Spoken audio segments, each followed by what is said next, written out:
Assalamu alaikum. Welcome to our lecture 13 of 20th Century English Literature 2 ENG 4233. Today our focus is, as you are looking at your screen, আশা করি screen দেখতে পাচ্ছেন, আজকে আমাদের focus হচ্ছে A Portrait of the Artist as a Young Man, এই নভেলের chapter 2। Chapter 2টা আমরা আজকে যতটুকু পারি ইন ডেপথে যাব, ডিটেইলে।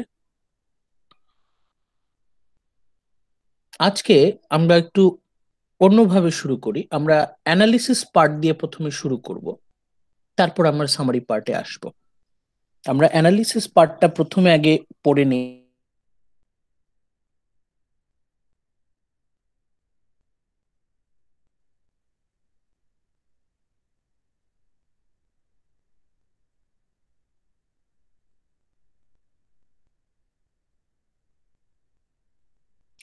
যদিও আমরা সামারি এখনো পড়িনি, বাট অ্যানালিসিসে আমরা কি কি পেতে পারি in future. Chapter 2 contains the transition from Stephen's late childhood to his teenage years. Chapter 2, এই চ্যাপ্টারে আমরা দেখতে পাবো স্টিফেন তার টিনেজ বয়সন্ধিকালে প্রবেশ করবে। Transition from late childhood to teenage years. We begin in the world that Stephen will later be unable to remember clearly. প্রথমে এমন কিছু ঘটনার সামারি আমরা পড়ব যেটা পরবর্তীতে স্টিফেন আর মনে করতে পারবে না, ভুলে যাবে এক সময়। His uncle Charles adventures with the boys in the neighborhood. তার আঙ্কেল চার্লসের সাথে যে স্মৃতিগুলো থাকবে, তার এলাকার ছোট বাচ্চাদের সাথে তার যে স্মৃতিগুলো থাকবে, অ্যাডভেঞ্চার গুলো থাকবে, সেগুলো সে ভুলে যাবে। There is also a strong contrast between Stephen's fantasies about romance at the beginning of the chapter. চ্যাপ্টারের শুরুতে লাভ রোমান্স সম্পর্কে স্টিফেনের কিছু ফ্যান্টাসি থাকবে, এবং ইন কন্ট্রাস্ট চ্যাপ্টারের শেষে his encounters with the prostitute. শুরুতে লাভ রোমান্সের যে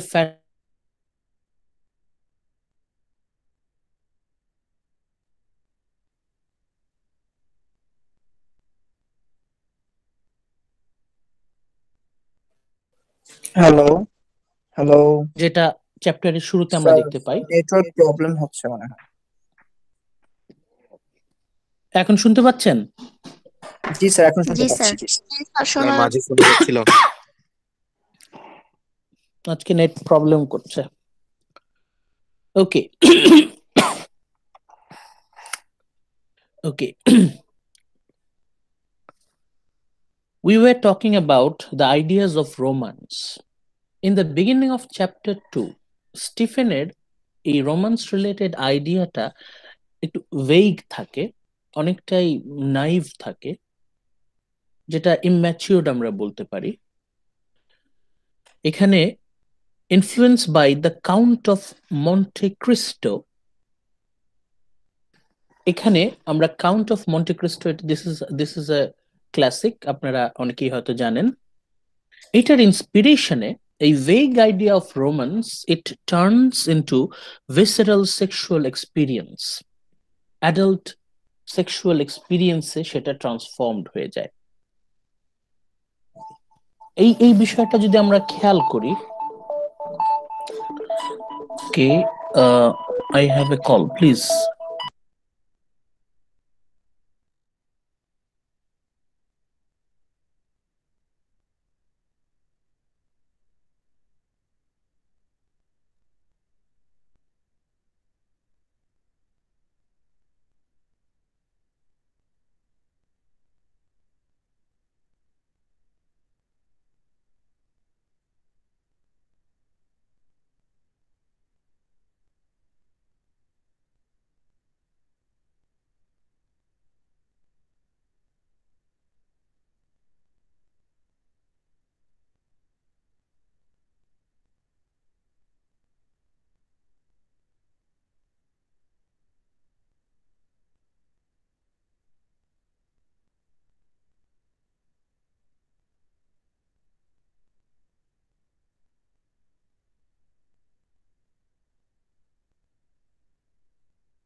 sorry for the disturbance, let's continue.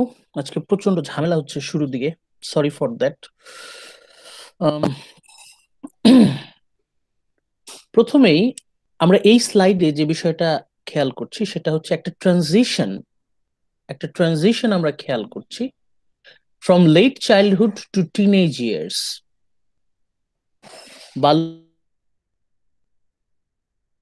সময়টা, এই সময়ে যে পরিবর্তন হয়, physical and psychological change, not only physical but also psychological. Stephen is going through some physical change, যেটা পরবর্তীতে তার ওই ফিজিক্যাল ডিজায়ার্স, সেক্সুয়াল হাঙ্গারের মধ্যে সেটা রিফ্লেক্টেড হবে, এবং তার যে সাইকোলজিক্যাল চেঞ্জ, এই বিষয়টা আপাতত এইটুকু আমরা মাথায় রাখি। Let's move on to our next slide, analysis 2. Adolescence is a conflicted time for Stephen. Adolescent পিরিয়ডটা, এই যে বয়ঃসন্ধির সময়টা, টিনেজ পিরিয়ড, এটা স্টিফেনের জন্য বেশ কনফ্লিক্টেড, বেশ কমপ্লেক্স একটা period, and an extremely important one. যখনই আমরা স্টিফেন ডেডালাসকে বুঝতে যাব, তখন আমরা এই বয়ঃসন্ধির সময়টা, এই খুবই রেস্টলেস, অস্থির একটা সময়, এই সময়টাকে আমাদেরকে একটু সাবধানে বোঝার চেষ্টা করতে হবে, because this is extremely important, খুবই গুরুত্বপূর্ণ। স্টিফেন ডেডালাস যে বড় হচ্ছে, মানে তার যে ডেভেলপমেন্ট হচ্ছে, এটা একটা গুরুত্বপূর্ণ সময় হচ্ছে, এটা টার্নিং পয়েন্ট আমরা বলতে পারি। We see him finding success as an actor and an essayist. Stephen ডেডালাসের মধ্যে আমরা দুটো নতুন স্কিল লক্ষ্য করি। অভিনেতা হিসেবে সে খুব ভালো করছে, কি বেশ ভালো অভিনয় পারে, এবং এসেইস্ট, লেখালেখিতে খুব ভালো। অভিনয় দক্ষতা, লেখালেখি, এই দুটো স্কিল তার মধ্যে বেশ স্ট্রং দেখা যাচ্ছে। Somewhat popular among his peers, but again and again the narrative emphasizes Stephen's isolation from others. অভিনেতা হিসেবে বেশ সবার কাছে সুপরিচিত, লেখালেখিতেও ভালো, এবং তার ক্লাসমেটদের কাছে সে বেশ সুপরিচিত, বেশ জনপ্রিয় আমরা বলতে পারি। ক্লঙ্গোসে যেটা হয়েছিল, সে সবার থেকে একটু আলাদা থাকতো। বেলভেডেরি এসে দেখা গেল সে অনেকটাই সুপরিচিত, অনেক সবার কাছে বেশ সুপরিচিত। But again and again the narrative emphasises Stephen's isolation from others. কিন্তু যত সময় যাচ্ছে, এই যে গল্পটা, এই আ পোর্ট্রেট নভেলের গল্পটা, it emphasises Stephen's isolation from others. এই যে স্টিফেন অন্যদের থেকে একা, সবার মধ্যে থেকেও সে একা, সবার সাথে মিশছে, কথা বলছে, হাসি ঠাট্টা করছে, কিন্তু সবার মধ্যে মেলামেশা করেও সে একা, এই বিষয়টা বারবার ফোকাস হচ্ছে। He is full of thoughts and feelings that he cannot articulate to others. Very important, কাগজ কলম থাকলে লিখে রাখেন, very important, note it down. He is full of thoughts, তার মধ্যে অনেক চিন্তা ভাবনা আছে, অনেক ফিলিংস, অনেক অনুভূতি, that he cannot articulate to others, সে ফিল করছে তার ভেতরে প্রবলভাবে। স্টিফেন ডেডলাস ওর মধ্যে প্রবলভাবে ফিল করছে নানা রকম আবেগ, অনুভূতি, চিন্তা ভাবনা, এগুলো সে অনুভব করছে তার ভেতরে ঠিকই, কিন্তু সে এগুলোকে আর্টিকুলেট করতে পারছে না, মানুষের কাছে শেয়ার করতে পারছে না, নিজের নিজের ভেতরেই সেটা আটকা পড়ে থাকছে। The world strikes him in a way that he is not yet ready to share. Stephen বুঝতে পারে যে তার যে মেসেজ, তার চারপাশের দুনিয়াটা তখনো তৈরি হয়নি। স্টিফেনকে বোঝার জন্য আশেপাশের মানুষরা তখনো তৈরি হয়নি, এখনো শেয়ার করা যাবে না। The time is not here yet. Stephen cannot share his inner thoughts, inner feelings. Sorry. The voices of his elders and peers often sound hollow to him, but he does not yet have a means of rebellion, nor is rebellion necessary how he wants to react. এই পয়েন্টের মানে কি, কেউ কি বলতে পারবেন? এই যে the voices of his elders and peers often sound hollow to him, কেউ কি বলতে পারবেন এটার মানে?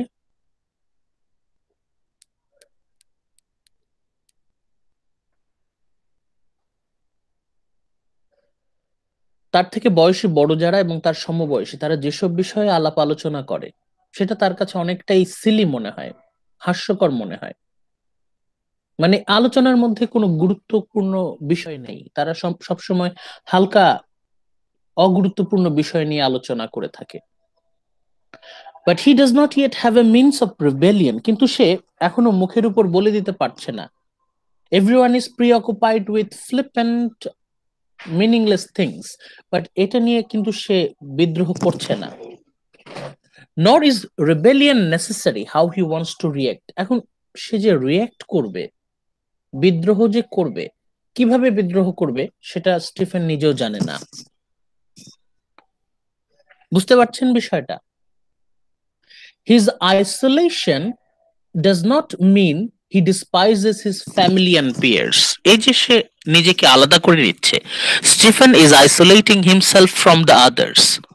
এর মানে এই না যে সবাইকে সে ঘৃণা করে, তার পরিবারকে, তার বন্ধু বান্ধবকে সে ঘৃণা করে, বিষয়টা কিন্তু তা না। সে সবার থেকে নিজেকে কেন আলাদা করে নিচ্ছে? কারণ he simply feels disconnected from them. সবার থেকে তার কোনো কানেকশন সে খুঁজে পাচ্ছে না। He feels that he is disconnected from others. He feels that he is disconnected. তার পরিবারের সাথে, তার বন্ধুদের সাথে তার সেরকম কোনো যোগাযোগ নেই, no connection. The child in chapter 1 is often frightened. আমরা চ্যাপ্টার 1 এ যখন পড়েছি তখন স্টিফেন ডেডলাস বেশিরভাগ সময় সে ভয়ার্ত, ভীত, সন্ত্রস্ত, afraid, scared, ashamed of difference between himself and others.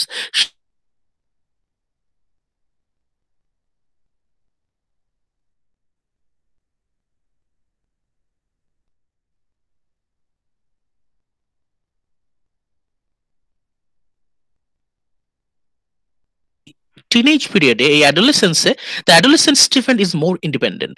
এখন স্টিফেনকে আমরা অনেকটাই স্বাধীন হিসেবে পাচ্ছি। Adolescent Stephen is more independent, অনেকটাই স্বাধীন।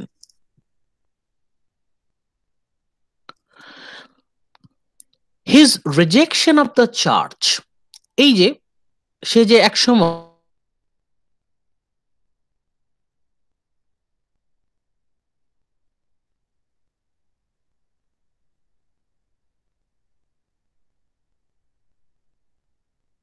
করবে, বাদ দিয়ে দিবে, তার একটা লক্ষণ আমরা এখানে পাই।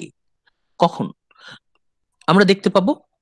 In this chapter Stephen will defend Lord Byron. বাইরনকে সে সাপোর্ট করবে, তার পক্ষে কথা বলবে। লর্ড বাইরন আশা করি সবাই আপনারা চেনেন।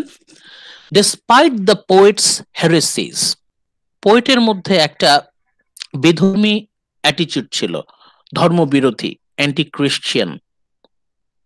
লর্ড বাইরন তো প্রায় নিজেকে এথিস্ট, মানে এথিস্ট ঘোষণা করত। এই যে লর্ড বাইরনের হেরেসি, অ্যান্টি ক্রিশ্চিয়ান অ্যাটিচিউড, এটাকে স্টিফেন ডিফেন্ড করত।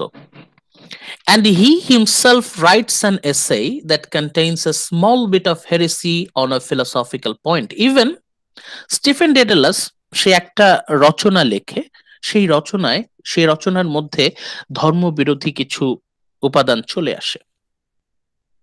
মানে প্রথম থেকেই স্টিফেনের মধ্যে অ্যান্টি রিলিজিয়াস কিছু ব্যাপার, কিছু আইডিওলজি তার মধ্যে, তার লেখার মধ্য দিয়ে বেরিয়ে আসতে থাকে। স্টিফেন্স ইন্ডিপেন্ডেন্স অ্যান্ড সেন্সিটিভিটি, এই যে তার স্বাধীনতা, তার স্বাধীন চেতা মনোভাব, অ্যান্ড সেন্সিটিভিটি, অতিরিক্ত আবেগ প্রবণতা, আর at odds with the dogmatism and limited perspective of Christian philosophy. খ্রিস্টান দর্শন, ধর্মীয় বিশ্বাসের সাথে অনেক ব্যাপারেই তার চিন্তা ভাবনার সাথে ক্ল্যাশ, দ্বন্দ্ব দেখা যাচ্ছে।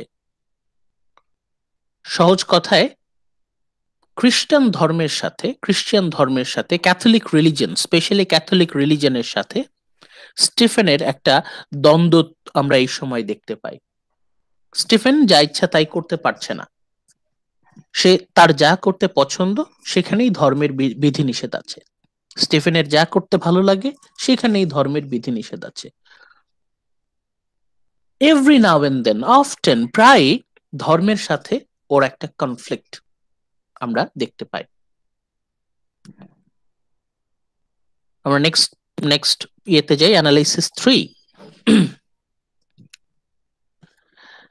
The gap between childhood and adolescence। আমরা তো বলছি যে চ্যাপ্টার 2 এটা হচ্ছে transition from childhood to adolescence, শৈশব থেকে বয়সন্ধিতে তার যে পরিবর্তন, ফিজিক্যাল অ্যান্ড সাইকোলজিক্যাল চেঞ্জ, বিশেষ করে সাইকোলজিক্যাল চেঞ্জ, এই ব্যাপারটা কিন্তু আসছে। এই যে change gap is paralleled by a series of moves and deaths. এই সময় আমরা বেশ কিছু মৃত্যু, বেশ কিছু পরিবর্তন দেখতে পাই।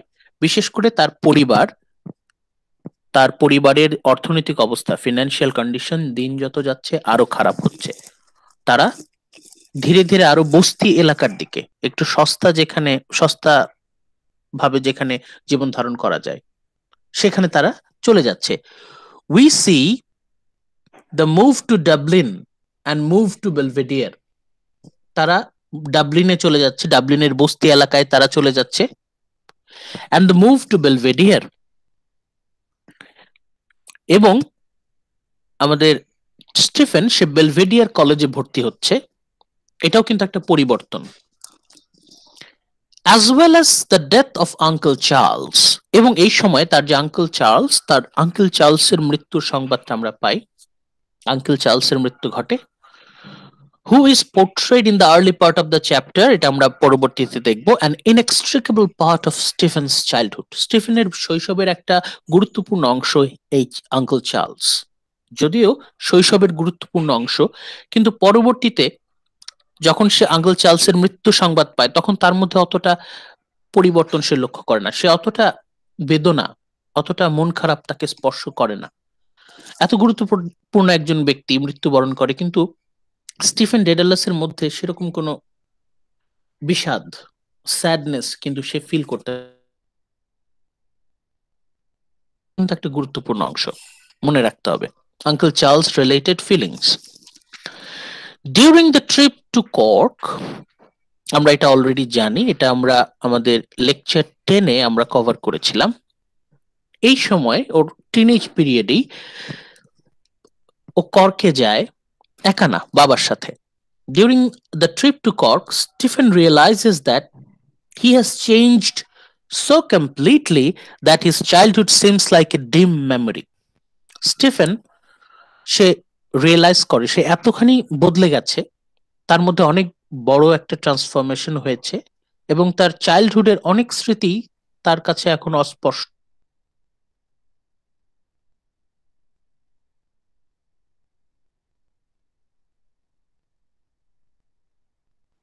স্যার আপনার মাইক মিউট। কি সে মেলাতে পারছে না। In some way, the fate of the child Stephen is similar to death। মনে হচ্ছে স্টিফেনের মনে হচ্ছে তার যে শৈশবের যে স্টিফেন সে মারা গেছে। Child Stephen is dead, he has not died but he has faded away. সে হচ্ছে হারিয়ে গেছে। আপনারা বুঝতে পারছেন বিষয়টা?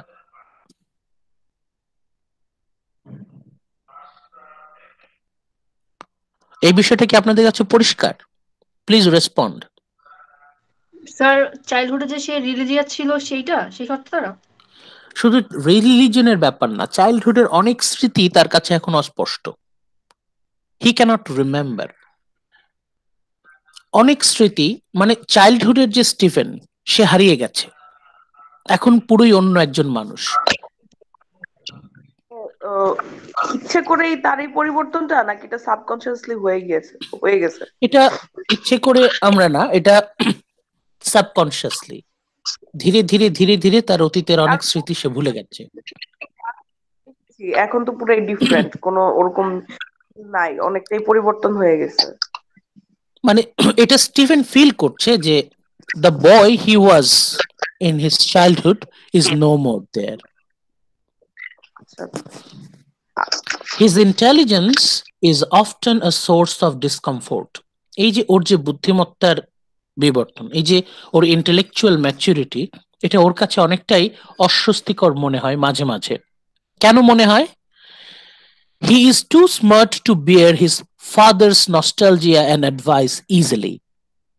আমরা বলেছিলাম যে বাবা যখন কর্কে যায় তখন সে প্রচুর ড্রিঙ্ক করে এবং সে মাতলামো করতে থাকে। বাবার বাবাকে ড্রাঙ্কার্ড অবস্থায় দেখা এটা একটা টিনেজ ছেলের জন্য কিন্তু খুবই হিউমিলিয়েটিং। এটা স্টিফেনের জন্য খুবই হিউমিলিয়েটিং। এটা সে নিতে পারে না।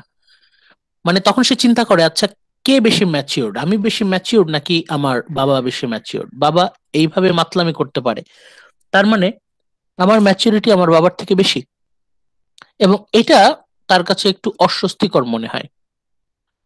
Stephen is regaled with his father's pet wisdom, but he has become increasingly aware of his father's many failures. এই সময় এসে তার বাবার প্রতি একটা বিদ্বেষ জন্মায়। তার বাবা যে একজন ব্যর্থ মানুষ, সে যে জীবনে কোনো কিছুই করতে পারেনি, এটা তার মধ্যে বারবার আসে। তার বাবা সম্পর্কে একটা ফ্রাস্ট্রেশন তার মধ্যে তৈরি হয়। তার বাবা যে একজন ব্যর্থ মানুষ, এটা তার মধ্যে একদম প্রথিত হয়ে যায়। সে এটাও মোটামুটি ধরে নেয় যে তার বাবার যে বুদ্ধি, তার বুদ্ধি থেকে অনেক কম। বাবার সাথে একটা দূরত্ব তৈরি হয়। That is we find the gap between Stephen and Stephen's father Simon. Stephen is also torn by the intensity of his sexual longing. ওই যে ওর যে ফিজিক্যাল চেঞ্জ, এর ফলে ওর মধ্যে যে ফিজিক্যাল ডিজায়ার, সেক্সুয়াল লঙ্গিং, এটা যত দিন যায় তত বাড়তে থাকে। He is honest enough with himself. এই বিষয়ে সে কোনো নিজের সাথে কোনো ছলনা করে না, সে নিজের সাথে নিজে পরিষ্কার। সে নিজের সাথে নিজে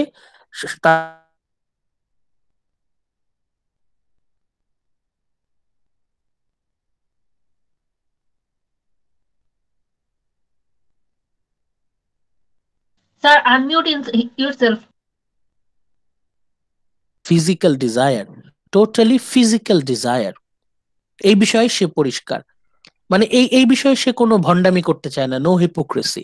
এখানে সে একদম পুরোপুরি অনেস্ট যে আইডিয়ালিস্টিক রোম্যান্স অর লাভ, এই সময় এটা তার কাছে অবাস্তব মনে হয়।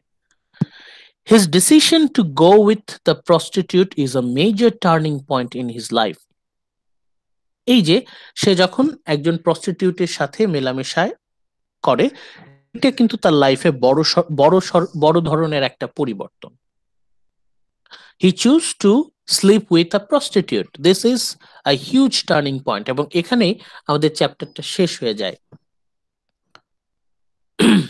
এই ছিল আমাদের অ্যানালিসিস পার্ট। এখান থেকে আমরা তাহলে কি মূল ধারণা পাচ্ছি? আমরা অ্যানালিসিস থেকে আসি। অ্যানালিসিস 1-এ আমরা দেখলাম স্টিফেন ডেডালাস তার লাইফে একটা ট্রানজিশন ঘটছে, চাইল্ডহুড থেকে বয়সন্ধি, অ্যাডোলেসেন্স। এখানে কিছু তার মধ্যে কিছু পরিবর্তন আসছে, not only physical but also psychological.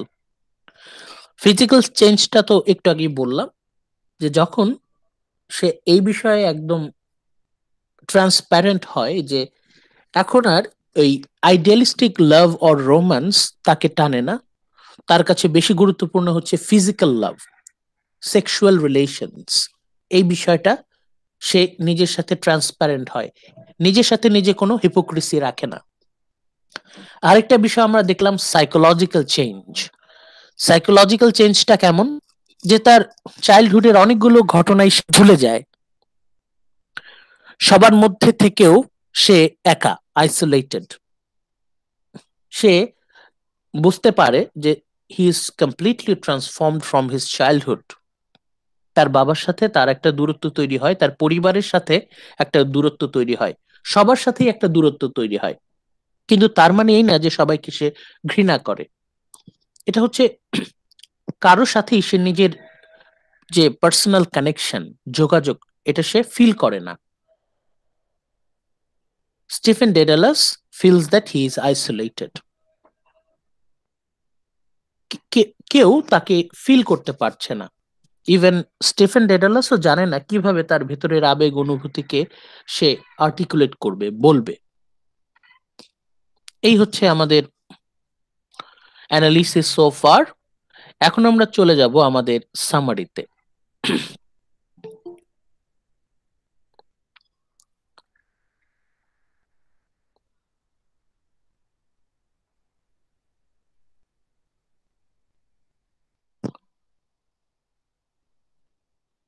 Screen চলে গেল কখন?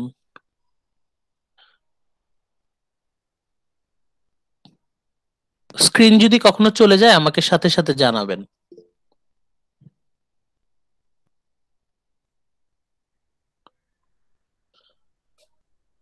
আসিফুর রহমান আছেন?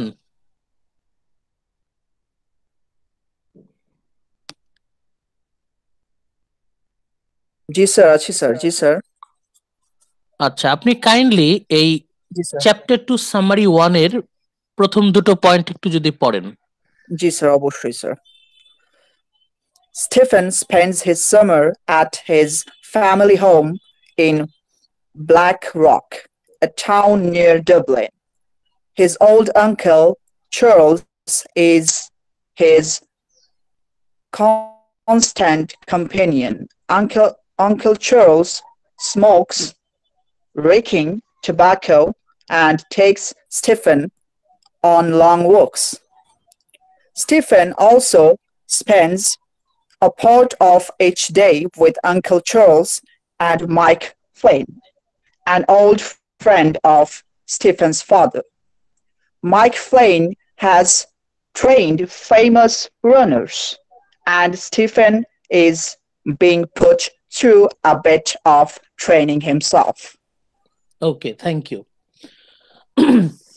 এখানে আমরা স্টিফেনের সাথে দুইজন ব্যক্তির কানেকশন খুঁজে পাচ্ছি। Number 1, Stephen's connection with uncle Charles. Stephen and uncle Charles. Uncle চার্লসের সাথে সে তার অনেক সময় ব্যয় করে, তার ছেলেবেলার শৈশবের অনেক সময় আঙ্কেল চার্লসের সাথে ব্যয় করে। মানে আঙ্কেল চার্লস তার অনেক ঘনিষ্ঠ মানুষ ছিল তার শৈশবে। তারা দুজন একসাথে অনেক বিভিন্ন জায়গায় বেড়াতে যেত, এবং আঙ্কেল চার্লস সে যে স্মোক করত, ইভেন তার স্মোকের সেন্ট, রিকিং টোব্যাকো, এটা কিন্তু আমরা এখান থেকে পাচ্ছি। That sense of smell. Stephen তার যে সেন্স, সেটা কিন্তু আমরা গত চ্যাপ্টারেও দেখেছি। ও কিন্তু আর সেন্স, ওর যে স্মেলিং সেন্সটাকে, এটা কিন্তু সে অনেক বেশি ব্যবহার করে। এই যে আঙ্কেল চার্লসের সাথে টোব্যাকো স্মেল, এটার সাথে কিন্তু কানেক্টেড। আঙ্কেল চার্লস সে কিন্তু খুবই গুরুত্বপূর্ণ একজন ব্যক্তি তার শৈশবের। এরপর আরেকজন ব্যক্তির সাথে আমরা পরিচিত হই, মাইক ফ্লিন, সাইমন ডেডালাসের অন্যতম বন্ধু। এই মাইক ফ্লিন সে কোচ, দৌড়বিদ, যারা যারা রানার্স তাদের কোচ। এবং এর মধ্যে কিছুদিন স্টিফেন এই মাইক ফ্লিনের কাছে ট্রেনিং নেয় দৌড়বিদ হওয়ার জন্য, রানার হওয়ার জন্য। দুজন ব্যক্তি আমরা পাচ্ছি, uncle Charles, Mike Flynn. Uncle চার্লসের সাথে তার যে সম্পর্কটা, এটা অনেকটাই হচ্ছে জাস্ট থাকা তার সাথে।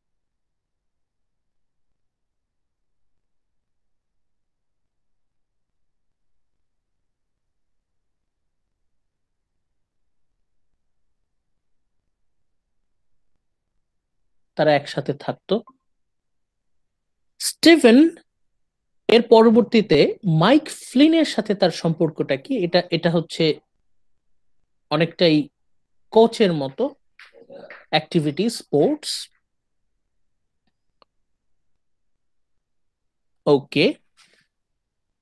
Stephen also goes with Uncle Charles to church every day.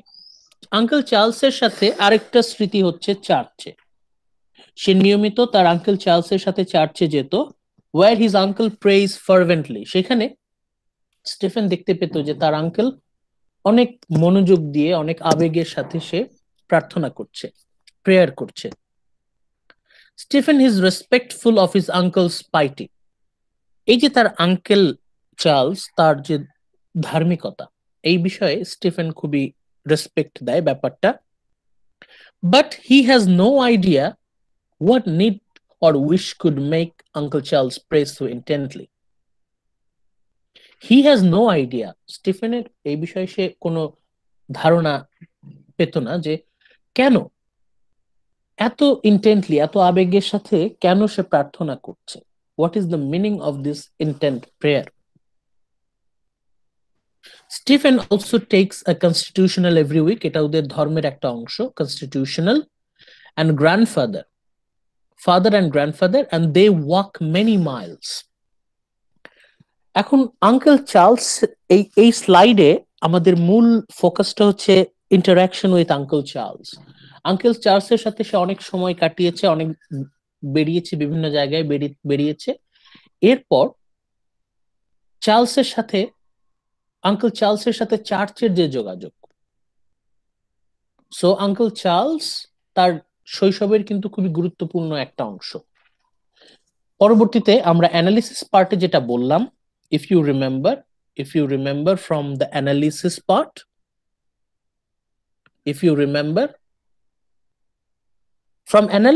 part, we have known that চার্লসের সাথে তার যে এই যে ঘনিষ্ঠ যোগাযোগ, এটা কিন্তু পরবর্তীতে সে আর মনে করতে পারে না, তার বিস্মরণ হয়ে যায়, he forgets many things। যদিও স্টিফেনের শৈশবের বেশিরভাগ অংশ জুড়েই ছিল আঙ্কেল চার্লস, কিন্তু আঙ্কেল চার্লসকে সে ওইভাবে আর মনে করতে পারে না, কারণ তার শৈশবের অনেকগুলো অংশ সে ভুলে যায়, কিছুটা সাবকনসিয়াসলি আমরা বলতে পারি, সে নিজেও জানে না কিভাবে সে ভুলে যায়।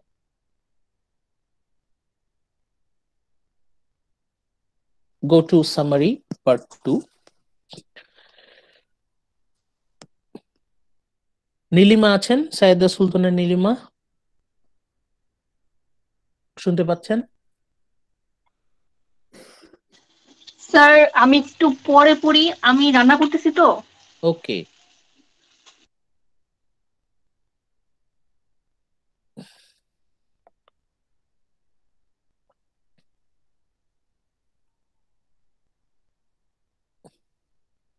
ওকে। জেরিন খন্দকার আছেন? স্যার আমি কি পড়বো? আচ্ছা sir, sorry sir, sorry. Yes, sir. ওকে জেরিন, আপনি এই স্লাইডের প্রথম 3টা পয়েন্ট যদি একটু পড়েন। Okay, sir. Chapter 2, Summary 2. He is erupted by the Count of Monte Cristo, and he imagines himself living through the adventures of the protagonist, culminating in his rejection of his old love, Mercedes. As another outlet for Stephen's longing for adventure, Stephen and a neighboring boy named Aubrey Miles head up a pack of boys and go on adventures together. In the fall, Stephen is happy because he does not have to return to Clongowes, but he also knows that this change is because of some financial trouble of his father's. Thank you very much. প্রথম পয়েন্টে আমরা দেখতে পাচ্ছি যে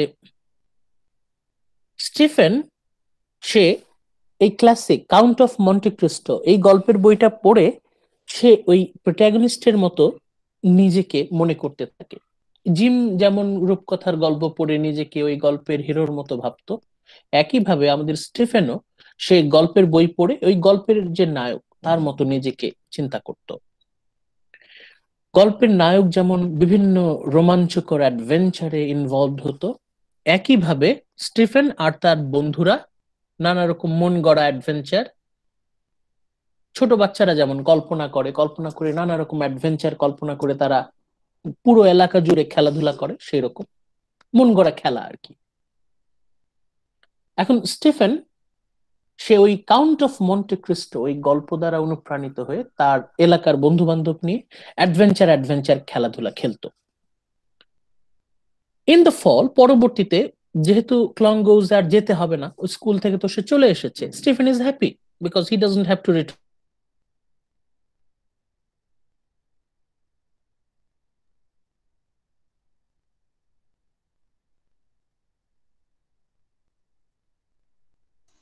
Sir, unmute yourself.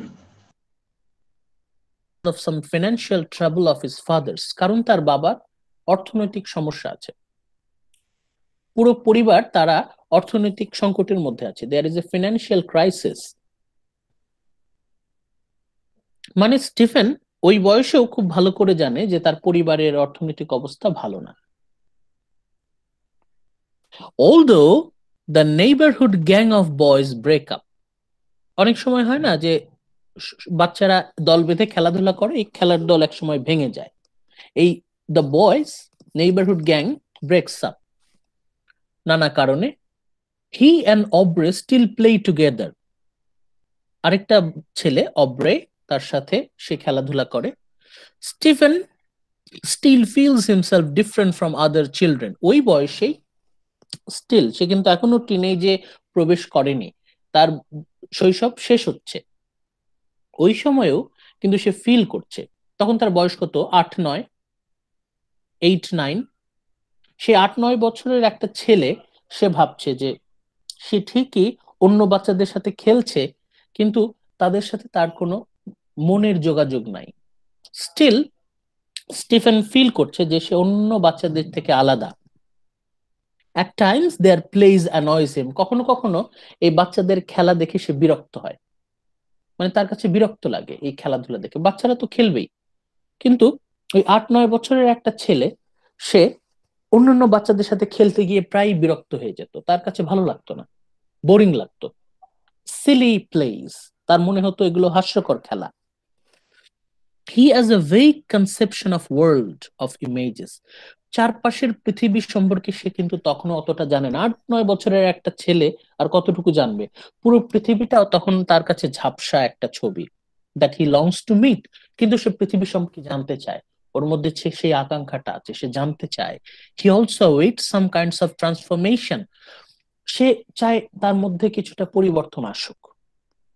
He awaits some kinds of transformation, ওই বয়সের একটা ছেলে বুঝতে পারছে যে ওর মধ্যে পরিবর্তন আসছে। কিসের পরিবর্তন? সে শৈশব থেকে বয়ঃসন্ধিতে প্রবেশ করছে, from childhood to adolescence, although he is not exactly sure what it will entail, কিন্তু তখনও সে জানে না যে এই পরিবর্তনের ফলে কেমন একটা পৃথিবী সে টের পাবে। এই যে সে বদলে যাবে, শৈশব থেকে সে বয়ঃসন্ধিতে পড়বে, কি কি পরিবর্তন আসবে তা সে এখনো জানে না।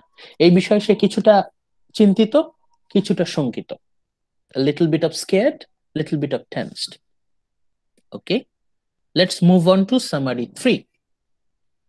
That autumn, family moves to shabby home to Dublin.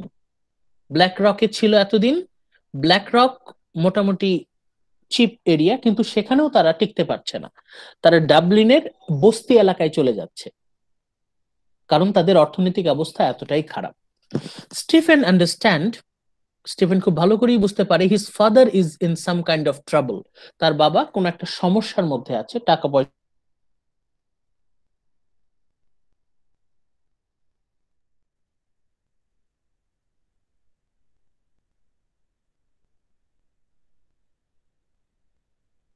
More senile. Uncle Charles তার বয়স বাড়ছে, যত দিন যাচ্ছে আঙ্কেল চার্লস সিনাইল, বুড়ো মানুষরা যেমন একটু অদ্ভুত আচরণ করে, বাচ্চাদের মতো আচরণ করে, আঙ্কেল চার্লসও দিন যত যাচ্ছে তার বয়স বাড়ছে এবং সে বাচ্চাদের মতো আচরণ করছে। দ্য মুভ ইজ ডিপ্রেসিং, এই যে কোনো জায়গায় তারা বেশি দিন একসাথে থাকতে পারছে না, বিশেষ করে ছোট বাচ্চারা, যখন বাসা চেঞ্জ করা হয় তখন ছোট বাচ্চাদের জন্য এটা অনেকটাই কষ্টদায়ক, কারণ তারা যখন একটা জায়গায় থাকে তখন ওই এলাকার বাচ্চাদের সাথে তাদের একটা সম্পর্ক গড়ে ওঠে, একটা রিলেশনশিপ গড়ে ওঠে। হঠাৎ করে বাসা চেঞ্জ করলে এটা বাচ্চাদের জন্য খুবই হতাশাজনক।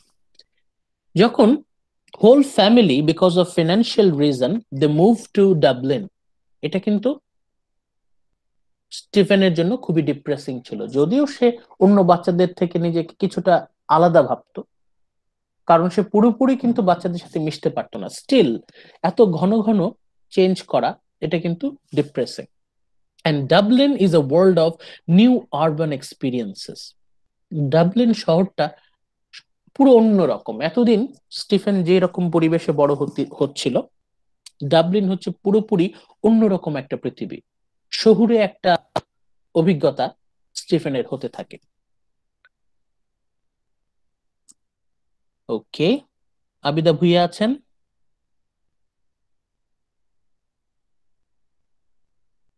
আবিদা ভুইয়া আছেন? ফারিহা ইসলাম আছেন? Yes, sir. আপনি এই লাস্টের দুইটা পয়েন্ট একটু পড়েন এই স্লাইডের, উই সি স্টিফেন থেকে শুরু করে। Okay, sir. We see Stephen at a Christmas party. He has developed a crush on a neighboring girl, but he cannot muster the courage to kiss her.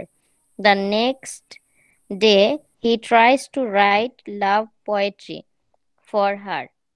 আবার এই স্লাইডটা আবার একটু Soon, পড়েন kindly, আবার একটু পড়েন। We see Stephen. we see Stephen at a Christmas party.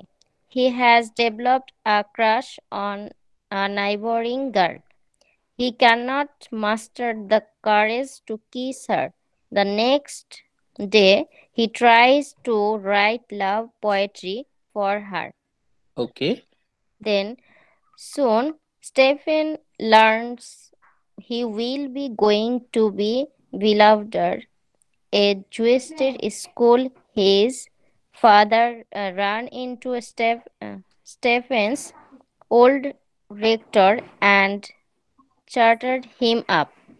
The rector will arrange for Stephen to come back to school with the Jesuits. His younger brother, Morris.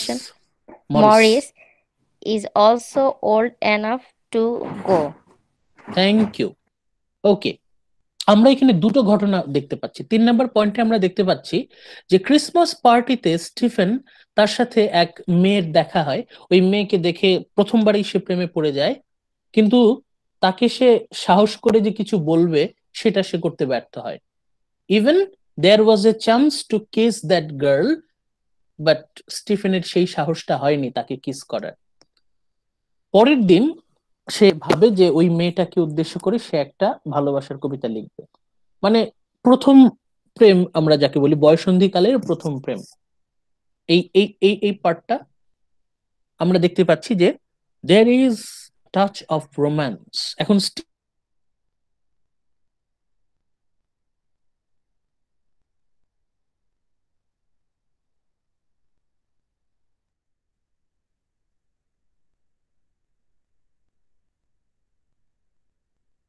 যে ক্লঙ্গোসের পড়াশোনার পার্ট শেষ, এখন তাকে বেলভেডিয়ারে যেতে হবে, বেলভেডিয়ার কলেজ।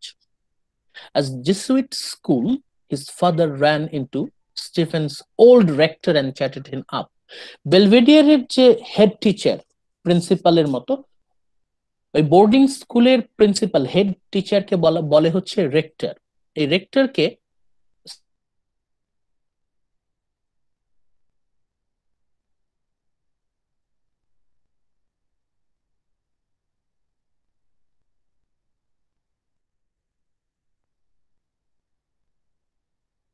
তখন তার বয়স হচ্ছে 9 years. His younger brother Morris is also old enough to go. তার যে ছোট ভাই মরিস সেও যাবে। বুঝতে পারছেন আপনারা?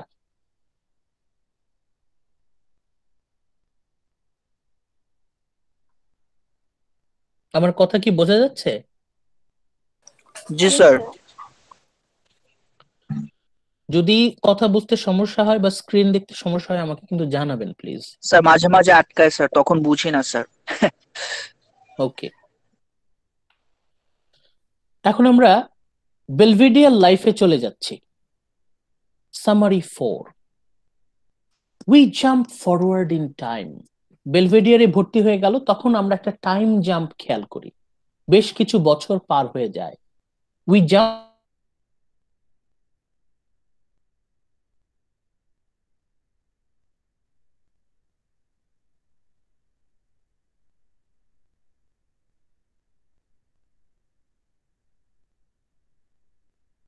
স্যার আপনার কথা শুনতে পাওয়া যাচ্ছে না। আটকে গেছে মনে হয়।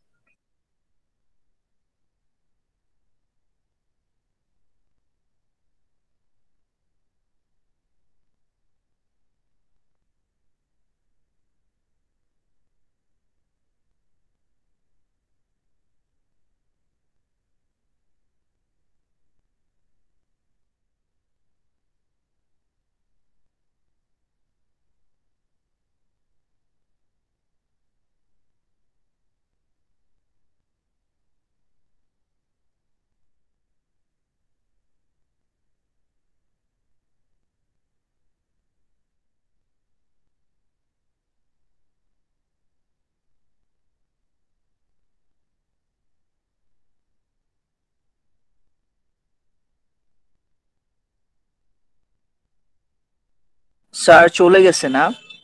Hello, hello.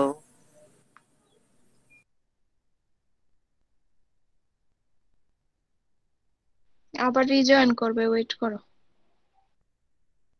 এটা কে, ফারিয়া? ওকে। হ্যাঁ।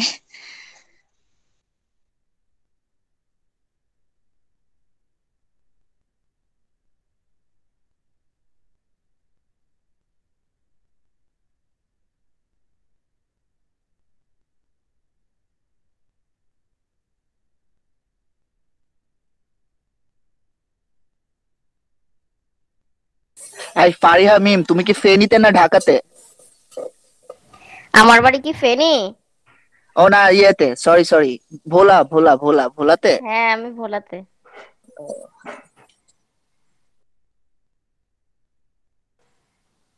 নীলিমা, তোমাকে আমি নক দিছিলাম বুঝছো, ওই যে এক্সামের ব্যাপারে। হ্যালো। কবে?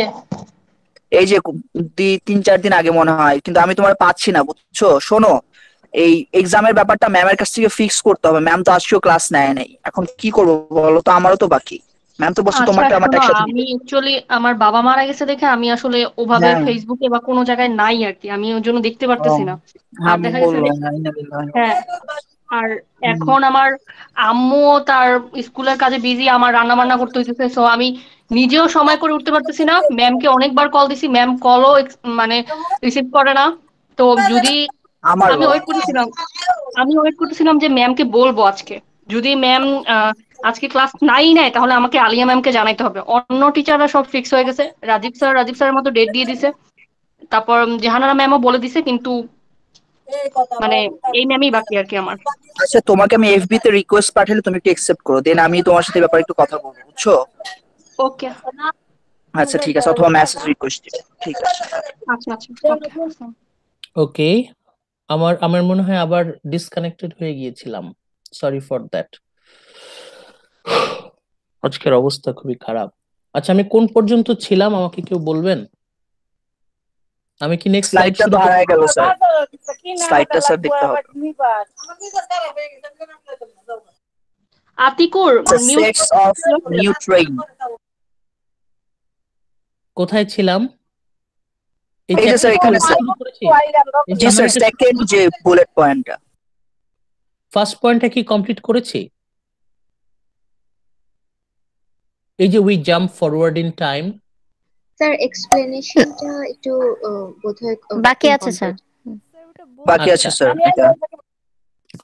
আমরা কাহিনীর এমন একটা পর্যায়ে আছি যখন আমরা একটু টাইম জাম্প খেয়াল করি, বেশ মাঝখানে বেশ কয়েক বছর পার হয়ে যায়। বেলভেডিয়ারে ভর্তি হওয়ার পর Stephen is now a teenager.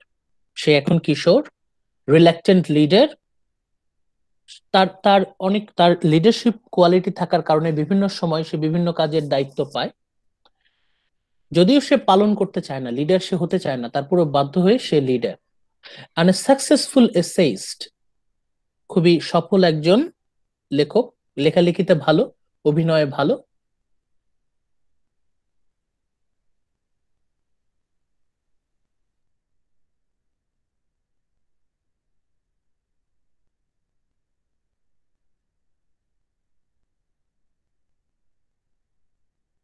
Stephen অভিনয় করবে।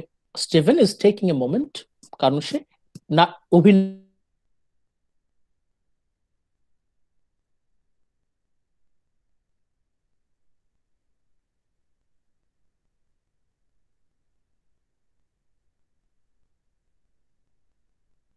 কে নিয়ে আলাপ আলোচনা শুরু করে। এটা স্টিফেনের কাছে খুব হাস্যকর মনে হতে থাকে, খুবই সিলি কনভারসেশন। এইটা চিন্তা করার পর সে there is a new chain of thoughts for Stephen. Stephen তখন চিন্তার জগতে হারিয়ে যায়। As he remembers an incident that took place during his first term at Belvedere, সে চিন্তা করছে যে এরা দুইজন ওয়ালিস হেরন তারা যে বিষয়টা নিয়ে কথা বলছে এটা খুবই হাস্যকর, এই বিষয় নিয়ে কথা বলার কিছু নাই, খুবই সিলি টপিক। তার চেয়ে সে চিন্তা করছে এর আগে আমরা তো অনেক সিরিয়াস টপিক নিয়ে কনভারসেশন করেছি। তার বেলভেডিয়ারে সে যখন ভর্তি হয় প্রথম টার্মে, a teacher found heresy in one of Stephen's essays. স্টিফেনের লেখা একটা রচনায় ধর্মবিরোধী কিছু উপাদান সে পেয়েছিল। But Stephen simply explain that he meant something different. মানে দেখে মনে হচ্ছে যদিও ধর্মবিরোধী, কিন্তু সেটা সে স্টিফেন ইচ্ছা করে বলেনি, মানে সে বলতে চেয়েছে অন্য কিছু, সেটা ভুল করে সে কিন্তু মিন করেনি। স্টিফেন মেন্ট সামথিং ডিফারেন্ট, কিন্তু সেটা ধর্মের বিরুদ্ধে চলে গেছে। Still the idea of heresy gave him a strange feeling of joy. কিন্তু যখনই তার টিচার তাকে অ্যাকিউজ করলো যে you are saying something against religion, তুমি ধর্মের বিরুদ্ধে লিখেছো, তখন স্টিফেনের মধ্যে অন্যরকম একটা আনন্দের সৃষ্টি হলো। মানে স্টিফেন এই ক্ষেত্রে ও বুঝতে পারছে যে যখনই সে ধর্মের বিরুদ্ধে কিছু বলছে তখন ওর মধ্যে অন্যরকম একটা আনন্দ, ডিফারেন্ট টাইপস অফ জয় তার মধ্যে কাজ করছে। এতদিন কিন্তু সে ধর্মের পথেই ছিল, সে কিন্তু ধর্ম পালন করেছে প্রপারলি, প্রপার ওয়েতে, কিন্তু যখন সে আননোয়িংলি মনের অজান্তে ধর্মের বিরুদ্ধে কিছু লিখে ফেললো এবং সেটা যখন তার টিচার তাকে ধরিয়ে দিল, তখন সে কিন্তু অন্যরকম একটা আনন্দ পেল, যেটা এখানে বলছে যে দিস আইডিয়া অফ হেরেসি, এই it gave him a strange feeling of joy, তার মধ্যে অন্যরকম একটা শিহরণ, অন্যরকম একটা আনন্দ নিয়ে আসলো তার মনে। আপনারা বুঝতে পারছেন ব্যাপারটা? আপনারা কেউ কি একটু কাইন্ডলি ব্যাখ্যা করবেন? আসিফ বলতে পারবেন কি এখানে কি কি হচ্ছে বিষয়টা?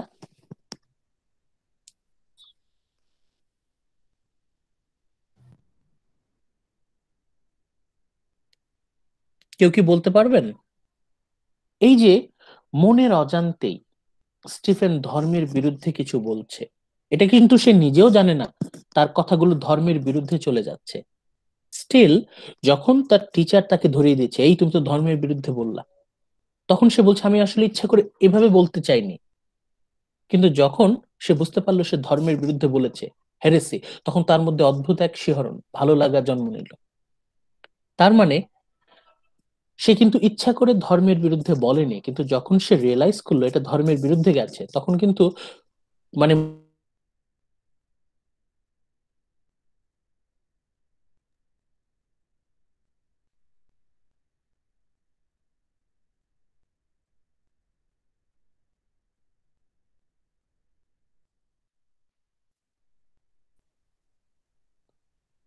আমার কথা বোঝা যাচ্ছে? জি না স্যার, আপনার কথা কেটে কেটে আসছে, অনেকক্ষণ শোনা যায়নি। কতক্ষণ ধরে? স্যার ধর্মের লাস্ট বিরুদ্ধে হাফ বলছে শুনতে পাইনি। এতটুকু শুনতে পেরেছি, স্যার এরপর স্যার বেশিক্ষণ না স্যার, 15 সেকেন্ড। ওকে, তাহলে আমি ওইটুকু আবার রিপিট করছি। আমরা এখানে ছিলাম, এই যে এই পার্টটুকু আমি রিড আউট করছি, দেখেন। A teacher found heresy in one of Stephen's essays. Screen চলে গেল আবার। খুব ট্রাবল হচ্ছে। বুঝলাম না এরকম কেন হচ্ছে।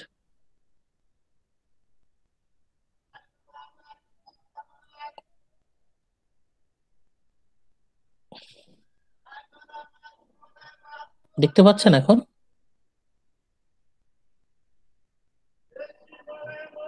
জি স্যার, দেখা যাচ্ছে? জি sir. Okay. A teacher found heresy in one of Stephen's essays. স্টিফেনের একটা রচনায় ধর্মবিরোধী কিছু উপাদান পাওয়া গেল। But Stephen simply explain that he meant something different. সে ইচ্ছা করে ধর্মের বিরুদ্ধে কিছু বলেনি। Still the idea of heresy, এই যে ধর্মের বিরুদ্ধে কোনো কিছু বলা, it gave him a strange feeling of joy, তার মধ্যে একটা আনন্দ, অন্যরকম একটা শিহরণ, আনন্দ নিয়ে আসলো। এইটা আমরা বলতে চাচ্ছি যে স্টিফেন অনেকটা যান্ত্রিক ভাবেই ধর্মকে ফলো করছে। সে কিন্তু তার কিন্তু ধর্মের প্রতি যে মনের একটা টান সেটা কিন্তু নেই, সে কিন্তু জোর করে, সে কিন্তু অনেকটা একদম যান্ত্রিক ভাবেই সে ধর্মকর্ম পালন করছে, কিন্তু ধর্মের প্রতি তার যে একটা মানসিক টান সেটা কিন্তু নেই। আমরা জাম্প অন করি নেক্সটে, চ্যাপ্টার 2 সামারি 5। ওকে, আসিফ একটু পড়বেন প্রথম 3টা point? G sir. Sometime later, Heron, Nash, and Boland caught up with Stephen outside and pulled him into a conversation about writers. Stephen refuses to say that Tennyson was a better poet than Byron, even though Byron was a heretic and the boys physically attract him.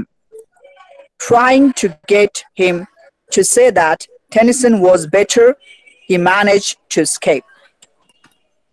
We are brought back to the evening of the Whitsun play, as Stephen, Heron, and Wills continue to make light work. Stephen looks at Heron now, remembering the past incident and Heron's cowardice. Okay, but he realizes that he feels no anger.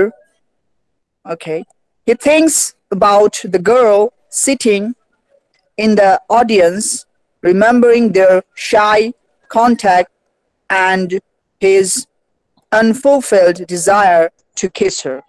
Thank you. আমরা প্রথম পয়েন্টে আমরা কোথায় আছি? ওই যে Wallis and heron তারা যখন এই কথাবার্তা বলছে, কথাবার্তা শুনতে শুনতে স্টিফেন ভাবছে যে এরা তো সব কি ছেলে মানুষই কথাবার্তা বলে, এদের কথাবার্তার কোনো ভ্যালু নাই, দিস ইজ সিলি টক। তখন সে কল্পনার জগতে হারিয়ে যাচ্ছে, আবার সে অতীতের স্মরণ করছে। ফার্স্ট টার্মে এই যে সে হেরেটিকের যে অবজেকশন, তার পরপরই হেরন ন্যাশ তাদের সাথে ওর একটা ঝামেলা হয়। কি বিষয়ে ঝামেলা হয়? একটা বিতর্ক, কে ভালো লেখক, টেনিসন নাকি বায়রন? সবাই বলে Tennyson, Alfred Lord Tennyson is better writer, কিন্তু স্টিফেন একাই সেটাকে রিফিউজ করে। স্টিফেন বলে যে Byron is better then Tennyson, Byron কবি হিসেবে টেনিসনের থেকে বেটার। কিন্তু বায়রন উনি বিধর্মী ছিলেন, এথিস্ট ছিলেন, এই জন্য অন্য ছেলেরা তাকে আক্রমণ করে, ফিজিক্যালি অ্যাটাক করে এবং ওকে বাধ্য করে, জোর করে বলতে বাধ্য করে যে টেনিসন বেটার। যদিও সে কোনোভাবে সফল হয়, সে পালিয়ে চলে আসে। এই ঘটনা সে বলছে যে স্টিল দ্যাট কনভারসেশন, যে কে বেটার, টেনিসন বেটার, টেনিসন কবি হিসেবে কে better, Tennyson or Byron, still that was a very fruitful debate. ওটা মানে কনভারসেশন টপিক হিসেবে বেটার। অন্তত এখন ওয়ালিস এন্ড হেরন তারা যে বিষয় নিয়ে কথা বলছে তার থেকে better. We are brought back to the evening of Whitsuntide play. Heron and Wallis তারা স্টিল ওই মেয়েকে নিয়ে কথা বলছে। এটা সেই কোন মেয়ে? ওই যে স্টিফেন যে মেয়েকে দেখে পছন্দ করেছিল, প্রথম দেখায় প্রেম হয়ে গিয়েছিল, কিন্তু সে সাহস পায়নি, ওকে নিয়ে সে প্রেমের কবিতা লিখেছিল, সেই মেয়েটি। Stephen looks at Heron, remembering the past incidents. Heron's cowardice. Heron ওর মতো ওরা কথা বলে যাচ্ছে এবং ওই কনভারসেশনে সে ইনভলভ হওয়ার মতো সে মানে তাগিদ পাচ্ছে না, তার কাছে এই ধরনের কথাবার্তা হাস্যকর মনে হয়।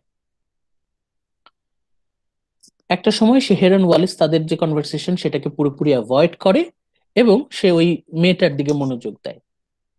এই সেই মেয়ে যাকে সে পছন্দ করেছিল, কিন্তু তাকে সে সাহস করে কিস করতে ব্যর্থ হয়। His unfulfilled desire to kiss her. এইসব ভাবতে ভাবতেই a boy comes to tell Stephen to get dressed and ready for the part. তখন স্টেজে যাওয়ার সময় হয়ে যায়, স্টিফেন রেডি হয়, dress up and ready for acting, অভিনয়ের জন্য প্রস্তুত হয়। As the curtain is up,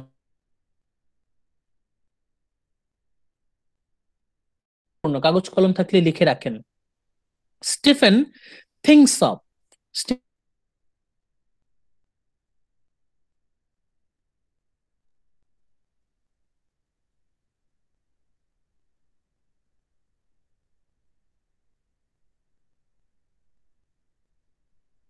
art, এই যে সে অভিনয় করছে এটা হচ্ছে বোকামি, this silliness and feels humiliation. Sir আপনার কথা শোনা যায়নি লাস্ট সেন্টেন্সটা। আচ্ছা, আমি আবার বলছি, এই যে এখন শুনতে পাচ্ছেন? জি sir. Stephen thinks about the silliness of his part and feels humiliation. এই যে সে অভিনয় করবে, সে অ্যাক্টিং করবে, তাই না? তার কাছে মনে হতে পারে যে এই অ্যাক্টিং তো অর্থহীন, এই অভিনয়ের কোনো মূল্য নাই, দিস ইজ মিনিংলেস। মানে সে নিজেই নিজেকে অপমানিত বোধ করতে থাকে। He feels humiliation. কি অর্থহীন অভিনয়। Stephen thinks about the silliness and feels humiliation. বুঝতে পারছেন বিষয়টা? সে খুব ভালো অভিনেতা,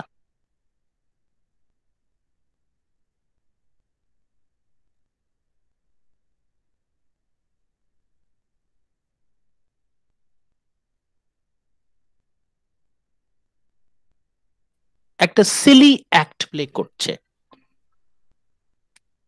সে একটা সিলি অ্যাক্ট প্লে করছে, বোকামি।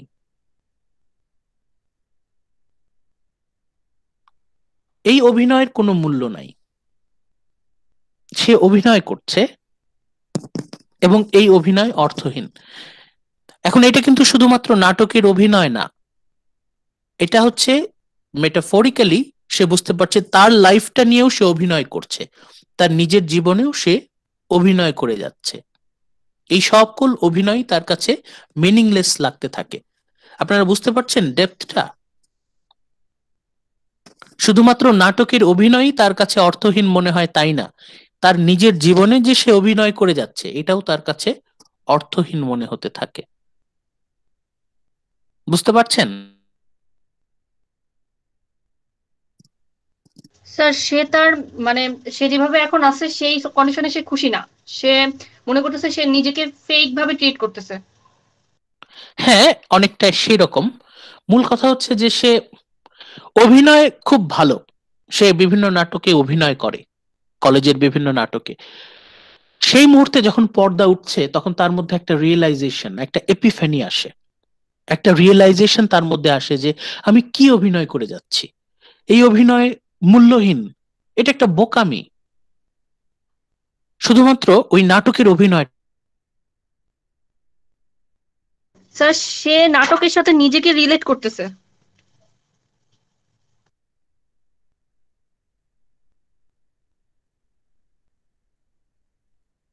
ইজ ওভার, নাটক শেষ, সে কোনো মতে নাটকটা শেষ করলো। হি ডাজ নট সোশ্যালাইজ, সে নাটকের পরে যেমন সবার সাথে একসাথে বসে গল্পগুজব করে সাধারণত, বাট এখন সেটা সে করতে ইচ্ছে করছে না।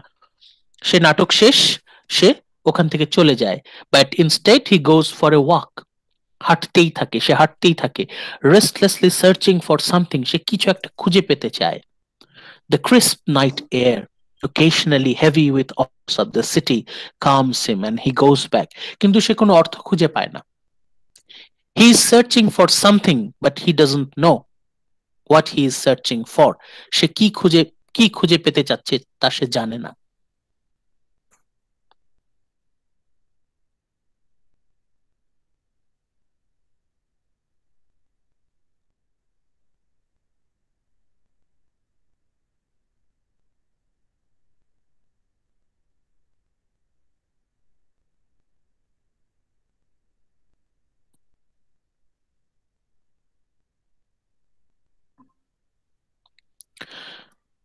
নীলিমা শুনতে পাচ্ছেন?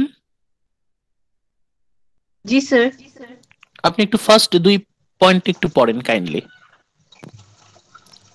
Sometime later, Stephen is taking a vice by train and his father. They are going to Crook to sell the property at an auction. No, auction. Auction. An auction. The trip is made by the Simon's attempt to bond with the Stephen, but Stephen feels embraced by his father's intense nostalgia with the trite advice. The images of the dead are unreal to Stephen, save that of his dead uncle Charles. This is the first time we hear to Charles' death in Kirk. His father chat up every day about old time and how things were. Only when Stephen goes with his father to Queen's College to his father stories come to life.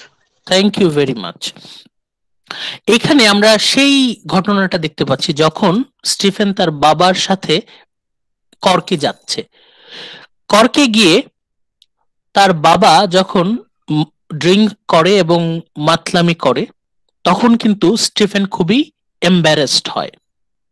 তার বাবা এমন ভাবে মাতলামি করতে থাকে যে এটা স্টিফেনের জন্য খুবই অপমানজনক।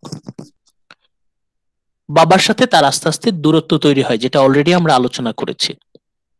এরপর image of the dead are unreal to Stephen, এই যে মৃত্যু এবং মৃত মানুষদের সম্পর্কে তার ধারণা, এটা খুব বেশি স্পষ্ট না।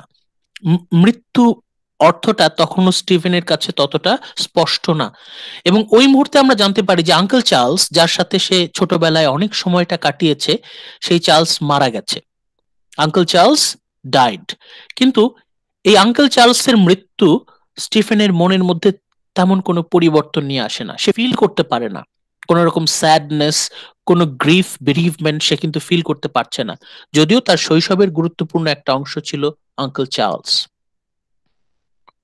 যেটা আমরা শুরুতেও বলেছি অ্যানালিসিসে। In Cork his father chats up everybody about old times. তার বাবা খুব নস্টালজিক হয়ে যায়।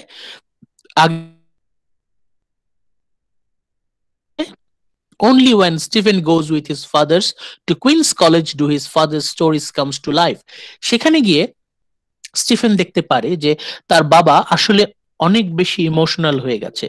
আফটার ড্রিঙ্ক করার পর সাইমন মানে স্টিফেনের বাবা is overlay nostalgic and emotional, এই জন্য সে বকবক করছে।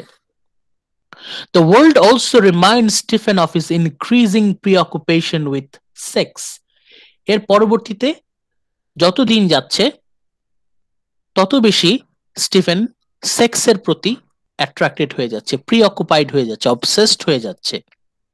হি tries to remember his own childhood. সে মন অন্যদিকে ডাইভার্ট করার জন্য, সেক্স এই ফিজিক্যাল ডিজায়ার থেকে নিজেকে ডাইভার্ট করার জন্য সে তার শৈশবের কথা স্মরণ করতে চায়। He tries to remember about his childhood, but সে অবাক হয়ে লক্ষ্য করলো যে ছোটবেলার অনেক ঘটনাই তার কাছে অস্পষ্ট। The memory seems faded and unreal. He is different person now. মানে ছোটবেলাটা এতটাই অন্যরকম যে তার মনে হচ্ছে ওটা কি আসলেই আমার ছোটবেলা ছিল। স্টিফেন অবাক হয়ে লক্ষ্য করে যে আমি ছোটবেলায় এমন ছিলাম, আমি এতটা পরিবর্তন কিভাবে হয়ে গেলাম। তাহলে কি শৈশবের Stephen is faded away? Is he dead? Am I a totally different person? এই ঘটনাগুলো বারবার ওকে খুব মানে আবেগাক্রান্ত করে দেয়, ও খুব অস্থির হয়ে যায় মনে মনে। Then who am I? এতটা বদলে গেলাম, totally different person. He suffers through the rest of the trip with his father. তার বাবার সাথে পরবর্তী ট্রিপটা খুবই কষ্টকর ছিল। Meeting with Simon's old friend, sitting through sessions, wet eyed nostalgia, avuncular advice, এসব কিছু তার কাছে অসহ্য লাগতে থাকে। পুরো ট্রিপটা জুড়ে ওর বাবার প্রতি তার একটা বিতৃষ্ণা, তীব্র বিতৃষ্ণা কাজ করে। শুধু বাবার প্রতিও না, এই বিতৃষ্ণা তার টোটাল পরিবারের প্রতি, পুরো পরিবারের প্রতি তার একটা বিতৃষ্ণা চলে আসে। সে সে ফিল করে যে পরিবারের সাথে তার টানটা ছিঁড়ে গেছে, কানেকশন উইথ ফ্যামিলি নাই বললেই চলে। আপনারা বুঝতে পারছেন এখানে আমার কথা কি বোঝা যাচ্ছে? জি স্যার, ও মেবি ফ্যামিলি থেকে ডিস্ট্রাক্ট হয়ে যাচ্ছে। হ্যাঁ, ছোটবেলা থেকে 6 বছর বয়স থেকে সে কিন্তু পরিবার থেকে দূরে দূরে, এমনিতেই কিন্তু পরিবারের সাথে কানেকশন ছিল না। তার মধ্যে বাবা তার সামনে যখন এরকম হিউমিলিয়েটিং আচরণ করতে থাকে, তখন সেটা আর সে কোনোভাবেই নিতে পারে না। ওকে, সামারি আমাদের 7th পার্টে আসি। Chapter 2 summary 7। We are back in Dublin. আবার আমরা ডাবলিনে চলে এসেছি, বেলভেডিয়ার কলেজে। Stephen has one a hefty some in an essay context. একটা রচনা প্রতিযোগিতায় স্টিফেন প্রথম হয় এবং প্রচুর, মানে বেশ ভালো অ্যামাউন্টের একটা টাকা সে পায় পুরস্কার হিসেবে। Rather than save the money, সেই টাকাটা তার উচিত ছিল জমিয়ে রাখা ভবিষ্যতের জন্য। Rather than save the money, he begins to prolonged he begins a prolonged spending binge, buying useless gift for everyone and indulging himself. কিন্তু সে টাকা উড়ানো শুরু করে। সে টাকাটা জমিয়ে রাখার বদলে সে হাতে কাঁচা টাকা এসেছে, প্রচুর টাকা এসেছে, সে ইচ্ছা মতো টাকা উড়াচ্ছে। এর ওর জন্য গিফট কিনছে, যা ইচ্ছা তাই কিনছে, টাকা নষ্ট করছে। এরকম টাকা উড়াতে উড়াতে একসময় সেই টাকা শেষ হয়ে গেল। when the money is gone, ভালো করে খেয়াল করেন তাদের পরিবারের অর্থনৈতিক অবস্থা কিন্তু খুবই খারাপ, এবং ওই সময়ে স্টিফেন সে বেশ ভালো অ্যামাউন্টের একটা টাকা পায়, এবং সেই টাকাটা সে কিন্তু ভালো কাজে খরচ করতে পারেনি, সে টাকাটা উড়িয়ে দেয়, অপচয় করে, যে সময় তার পরিবারের টাকাটা দরকার ছিল। মানে বুঝতে পারছেন যে পরিবারের সাথে তার ডিস্টেন্সটা কতটুকু। when the money is gone, টাকা শেষ, টাকা নেই, খরচ হয়ে গেছে। he felt ashamed, সে এখন লজ্জিত বোধ করছে। he had tried to use the money to create a feeling of elegance and affluence. এতদিন তার পরিবারের অর্থনৈতিক অবস্থা যেহেতু খুব সংকটাপন্ন, সবসময় তাকে গরিবানা হালে থাকতে হতো। হাতে টাকা আসার পর তার মনে হয়েছিল যে যাই একটু গরিব, একটু বড় লোকের মতো থাকি। he wished to get a image of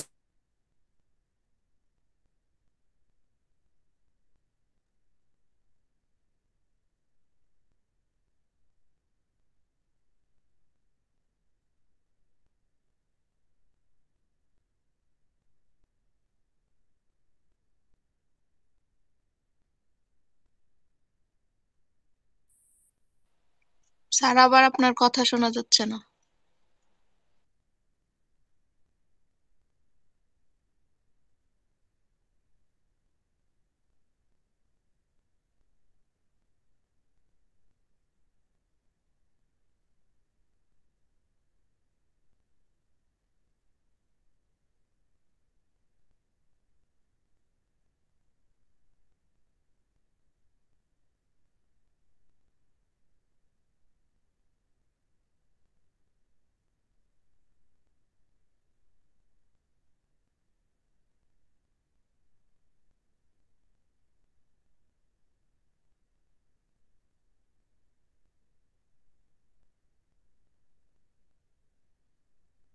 sir maybe leave নিয়ে নিছে।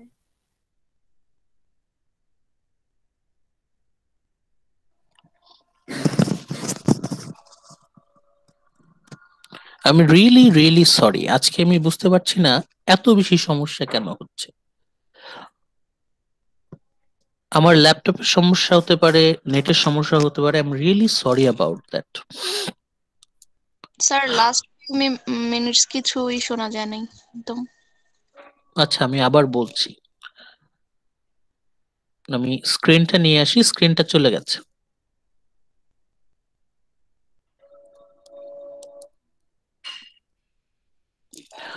আচ্ছা, আমাকে কেউ কি একটু হেল্প করতে পারবেন? আমি এই স্লাইডের কোথায় ছিলাম, কোন পর্যন্ত শোনা গেছে? সম্পর্কে কিছু বলছিলেন আপনি। আচ্ছা, প্রথম 2 স্লাইডে আমি যেটা বলছিলাম যে স্টিফেন সে একটা রচনা প্রতিযোগিতায় বেশ ভালো অ্যামাউন্টের একটা টাকা পায়। এই টাকাটা হাতে পাওয়ার পর তার ইচ্ছে করে যে আমি একটু বড় লোকদের মতো, ধনীদের মতো জীবনযাপন করি। এতদিন তো তার ফ্যামিলির কারণে সে গরিবানা হালে থাকতো, এখন সে চাচ্ছে ধনীদের মতো একটু টাকা পয়সা উড়াই। সে প্রচুর টাকা পয়সা নষ্ট করতে থাকে। বেশ ভালো একটা অ্যামাউন্টের টাকা সে পেয়েছিল উপহার হিসেবে, সেটা সে উড়াচ্ছে এখন। তখন তার ইচ্ছে ছিল তার মায়ের জন্য কিছু কেনা, তার ভাই বোনদের জন্য, তার 9 ভাই বোন তাদের জন্য কিছু কেনা, কিন্তু সে টাকা শেষ করে ফেলে। কেন সে তার পরিবারের লোকজনের জন্য কোনো কিছু কিনতে পারলো না? কারণ পরিবারের প্রতি তার কানেকশনটা নেই। পরিবারের সাথে তার কানেকশনটা কোনো কারণে ছিঁড়ে গেছে। He is isolated even from his own family. Stephen তার পরিবারের থেকে আইসোলেটেড। এই যে he feels as isolated from them as ever. সে আগেও নিজেকে আইসোলেটেড ফিল করতো, এখনো সে আইসোলেটেড ফিল করছে। এরপর লাস্ট পয়েন্টটা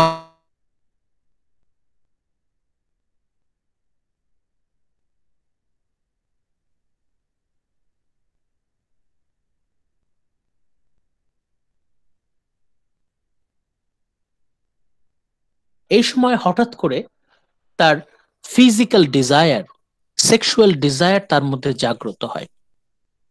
উঠতি বয়সের ছেলে।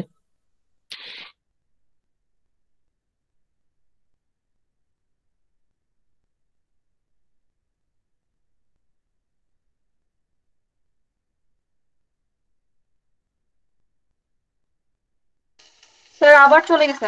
ফিজিক্যাল রিলেশন হয়। স্যার আবারও লাস্ট বলছি, লাইনটা আবার একটু বলেন। He wanders the streets of Dublin. সে ডাবলিনের পথে পথে ঘুরতে থাকে, lonely and suffering from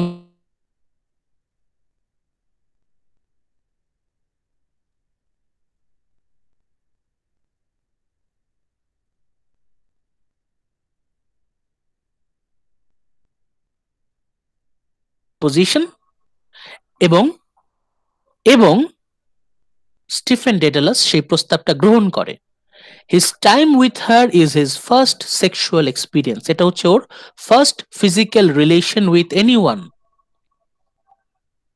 this is a great change in Stephen ডেডালাসের লাইফ।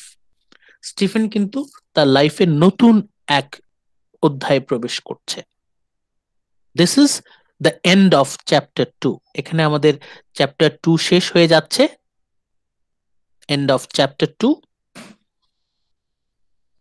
তাহলে আমরা যেটা বলেছিলাম অ্যানালিসিসে, আমরা আবার অ্যানালিসিসে ফেরত যাই। এখানে এই স্লাইড দিয়ে আমরা আমাদের আজকের আলোচনা শেষ করব। The transition from late childhood to teenage years. এই যে তার শৈশব শেষ হচ্ছে, বয়সন্ধিকাল শুরু হচ্ছে, এই যে তার মধ্যে physical change and mental psychological change, এই দুটো হচ্ছে আমাদের ভাবার বিষয়। কিভাবে তার মন মানসিকতা বদলে যাচ্ছে, কিভাবে তার সাইকোলজি, তার মেন্টালিটি চেঞ্জ হয়ে যাচ্ছে, তার বিহেভিয়ার চেঞ্জ হয়ে যাচ্ছে, এই বিষয়টা কিন্তু আমরা এখানে। এখন আপনারা এই স্লাইডটা দেখতে থাকেন, আমরা আজান দিচ্ছে তো 2 মিনিটের একটা ব্রেক নিব।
Okay, let's wrap up today's lecture.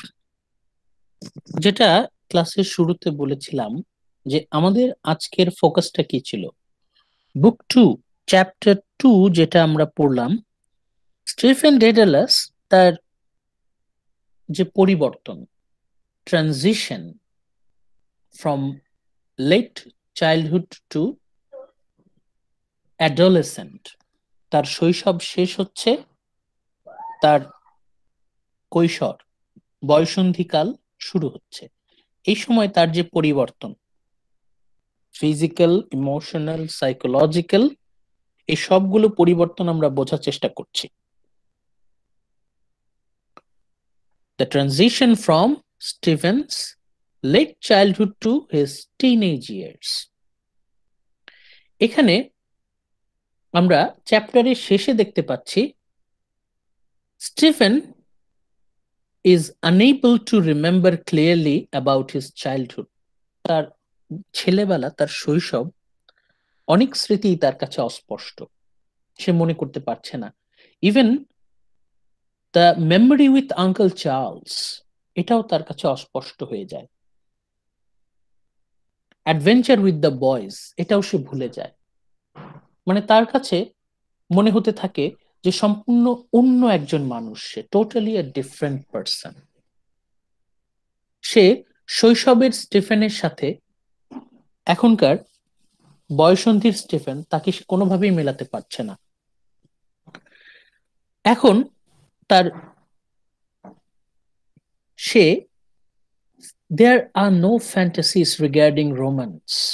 প্রথম দিকে সে যেমন একটা আইডিয়ালিস্টিক প্ল্যাটনিক লাভ রোম্যান্সে বিশ্বাস করত, এখন এই চ্যাপ্টার 2 এর শেষে এসে সে কিন্তু he is sleeping with a prostitute. মানে টোটালি আ কন্ট্রাস্টিং পিকচার, প্ল্যাটনিক লাভ থেকে ফিজিক্যাল লাভ, আ টোটাল ট্রানজিশন। ইভেন এই যে ভেগ আইডিয়াস অফ রোম্যান্স, এটা চেঞ্জ হয়ে যাচ্ছে, আ ভিসেরাল সেক্সুয়াল এক্সপিরিয়েন্স চলে আসছে। এই যে পরিবর্তনটা, এখন এই পরিবর্তন, এটা কিন্তু শুধুমাত্র স্টিফেন ডেডালাসের পরিবর্তন না। Stephen Dedalus is representative of every boy. Even আপনি যদি মূল ধারণাটা যদি মাথায় রাখেন, actually Stephen Dedalus is representing every man. সে কিন্তু সবাইকেই রিপ্রেজেন্ট করছে। মূল মূল টপিকগুলো, মূল আইডিয়াটা যদি মাথায় রাখেন, তাহলে দেখতে পাবেন যে কিভাবে আমাদের মধ্যেও এই বিষয়গুলো আসে। কেমন?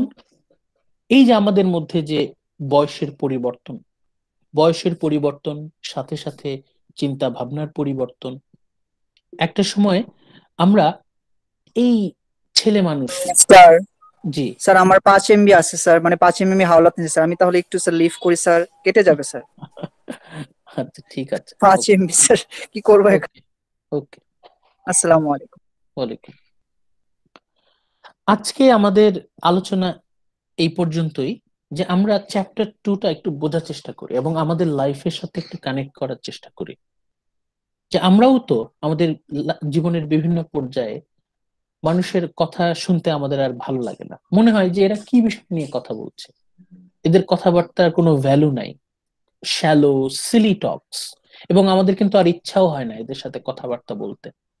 প্রথম দিকে হয়তো আমাদের মধ্যে সেই রিয়াকশনটা থাকে যে তাদের কথার প্রতিবাদ করি, কিন্তু একটা সময় আমাদের ক্লান্ত লাগে, যার কত প্রতিবাদ করব। মানে এই যে ক্ল্যাশ ইন মেন্টালিটি, একটা সময় আমরা ঠিকই রিয়াকশন জানাই, কিন্তু কিন্তু ধীরে ধীরে ধীরে ধীরে আমাদের মধ্যে একটা ক্লান্তি চলে আসে যে কি লাভ। এই যে স্টিফেন ডেডালাস, তার মধ্যে ম্যাচুরিটিটা অনেক তাড়াতাড়ি আসছে, তার সমসাময়িক সমবয়সী অন্যান্য ছেলেদের চাইতে তার মধ্যে ম্যাচুরিটিটা অনেক দ্রুত।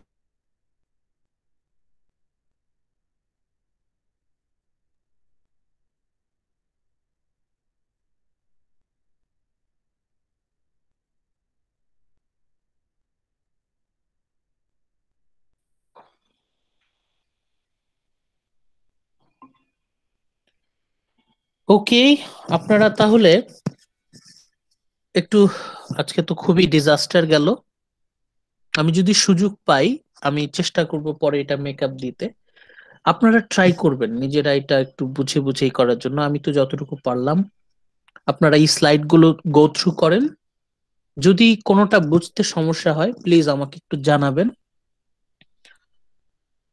I will try my best to solve. জি, আবার বলেন। স্যার কাউন্সিলিং আওয়ারটা স্যার কবে? কাউন্সিলিং কাউন্সিলিং আওয়ার তো সবসময় ইয়েই থাকেই। আমি তো রেডি থাকি 11টা থেকে। 11টা থেকে আপনারা যদি কোনো কিছু বলতে চান, আমি তো এই যে ক্লাসের আধা ঘন্টা আগে অ্যাভেলেবল থাকি সব সময়। তারপরে এই যে এখনো অ্যাভেলেবল থাকবো এই 1:30 পর্যন্ত। ক্লাসের আধা ঘন্টা আগে, আধা ঘন্টা পরে। এটা তো আমি বলেই রাখছি অনেক আগে, ভুলে গেছেন? জি স্যার, এই স্লাইডগুলো আরেকবার পড়তে হবে, তো পড়ে যদি হ্যাঁ, কোশ্চেনটা আপনি আপনারা পড়ে তারপরে নিজেদের মধ্যে ডিসকাস করেন, আমার সাথে কথা বলেন। I will try my best to solve. তবে আপনারা যদি ফিল করে, আমার আমার কি মনে হয় জানেন, আপনারা যদি নিজের সাথে মিলিয়ে যদি পড়েন, এতে আপনাদের কোনো সমস্যা হওয়ার কথা না। কারণ এটা শুধুমাত্র স্টিফেন ডেডলাসের গল্প না, এটা আমাদের সবারই জীবনের গল্প। You will try to feel the change in thoughts. এই যে স্টিফেন ডেডলাস, সে বদলে যাচ্ছে এবং শেষে গিয়ে তার যে পরিবর্তনটা হয়তো হুবহু আমাদের লাইফের সাথে মিলবে না, কিন্তু মূল বিষয়গুলো কিন্তু মিলে যাবে। আমরা যখন কৈশোরে পদার্পণ করি, when we enter into adolescence, আমরা যখন টিনেজ লাইফে প্রবেশ করি, তখন কিন্তু আমরা অনেক বেশি বদলে যাই আমাদের চাইল্ডহুডের থেকে। হয়তো ছেলেবেলায় আমরা যে বিষয়গুলো করতাম, যে বিষয়গুলো এনজয় করতাম, এই বয়ঃসন্ধিতে এসে সেই বিষয়গুলো আর ভালো লাগে না। এই যে টিনেজ লাইফ, এটা এটা এখনো আমরা এখন যদি একটু ভাবি, আমাদের পক্ষে এটা মানে রিয়েলাইজ করা কিন্তু সহজ। আপনারা একটু বোঝার চেষ্টা করবেন এটা, যে টিনেজ পিরিয়ড, বয়ঃসন্ধিতে এসে যখন আমরা আমাদের ছেলেবেলার কথা মনে করি, যে আমরা তখন কি বিষয়ে পছন্দ করতাম, কোন বিষয়ে কথাবার্তা বলতে পছন্দ করতাম, বয়ঃসন্ধিতে এসে সেই কিশোর জীবনে এসে সেই বিষয়গুলো কিন্তু অনেক বেশি হাস্যকর, অবাঞ্ছনীয় মনে হতে থাকে।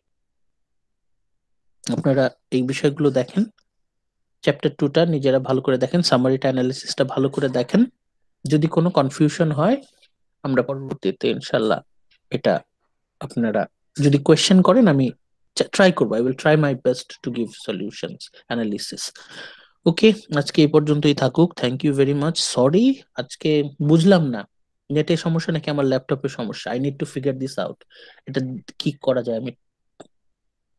আপনারা একটু, আজকে একটু সমস্যা হলো, please try to look at it in your own way. আপনারা স্লাইডটা গো থ্রু করেন, আমি আমার চেষ্টা মতো ট্রাই করব পরবর্তীতে যতটুকু পারি। I will try to give solutions. Thank you. Okay sir, আসসালামু আলাইকুম। আসসালামু আলাইকুম স্যার। আসসালামু আলাইকুম স্যার। ওয়ালাইকুম আসসালাম। আসসালামু আলাইকুম স্যার।